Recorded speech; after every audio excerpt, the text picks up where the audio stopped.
Hola, ¿cómo está? I hope everyone is doing well. As many of you know, that purchasing property in Paraguay is a completely different story than a lot of places, especially developed countries. It is not quite as straightforward in most cases. So today I'm going to break down some of the things to look out for. I'm going to share a story of what my husband ran into last week himself, as him and one of our associates were showing other people around and looking at different places, which included most of the things that I'm going to be telling you about what to look out for. And then finally, we're going to give some advice on how to navigate to help make it go smoothly so you're not stuck in any sort of a mess that you wish you would never have gotten into. So let's get into it. One of the first things to look for is whether or not the property has a title. It is very common for people to try to sell properties that don't hold a title, or where the bank might be withholding the title because people have debt owing and so they're holding it as collateral, or where it's been inherited from a previous generation and it's just too expensive for them to go and divide it into separate titles to anyone who is involved in the inheritance, and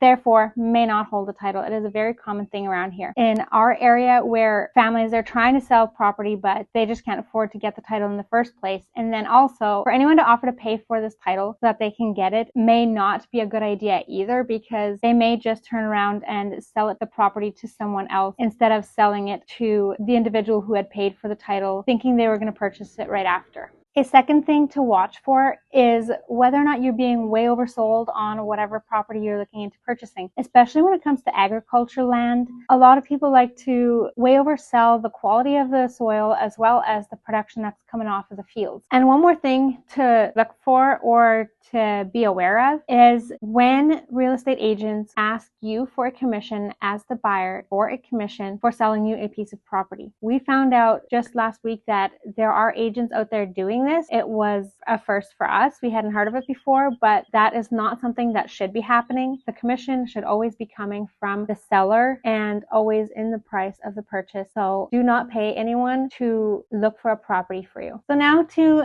the experience my husband and our business partner had last week while they were showing a couple around. They went around just to see different areas, what is available in different areas, what the soil is like, compare different properties, and they came across one where they ran into almost all of the things that I just mentioned, and they had quite a day with that one. So they went and saw this one property that they were currently growing corn on, and the person who was showing the piece of property was telling them how wonderful the soil quality was, how high the production was, what the earnings were, and they had the title in hand. Everything was good to go and sounded fantastic. So after they had just been told how wonderful the property was, and this guy had tried so hard selling them on it, they came across a Mennonite as they were leaving, and this property was located right close to a Mennonite colony. So this guy, he was familiar with this place that they had just looked at, and he had told them what the story actually was behind it. The Mennonite told them that this farmer was under debt that was trying to sell it. It was the quality of the soil was not what he had told them. The production wasn't what he had told them. Way oversold it. And they, in fact, did not hold the title because first,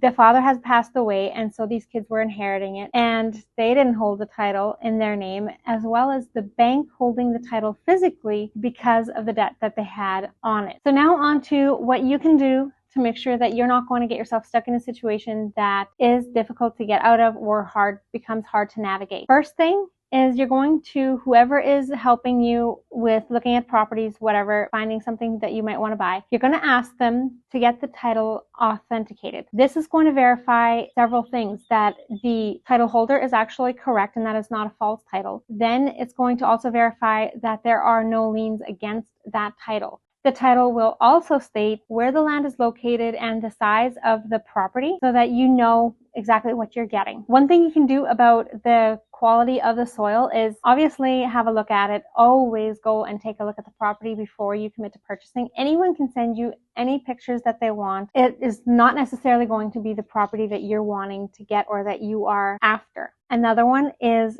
get the soil quality tested. There are people here that you can hire to get this done, and this is definitely worth it because it can save you from getting something that you really did not want. If you or someone that you know is looking to purchase property property in Paraguay, feel free to reach out. My husband and I have been working with our business partner who has several years of experience in both selling town lots as well as farm experience on his own and knows what to look for when purchasing in Paraguay.